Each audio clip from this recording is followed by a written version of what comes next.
नमस्कार. आज होता आमचा आप्पे बनवायचा बेत. तर मी आणि माझी बहीण इथे आप्पे बनवून घेत होतो. तर आमची छोटी मुलगी आली आणि तिने सांगितले की मला काही तुमचे आप्पे खायचे नाही, माझ्यासाठी इडली बनवा.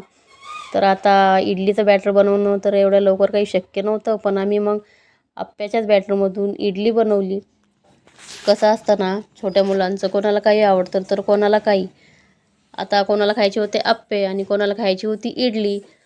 तर मग काय थोडंसं इडली पात्राला तेल लावून आणि त्यामध्ये आप्याचं बॅटर टाकून इडली बनवून घेतली. आणि मग काय मुलंही खुश आणि आपणही खुश.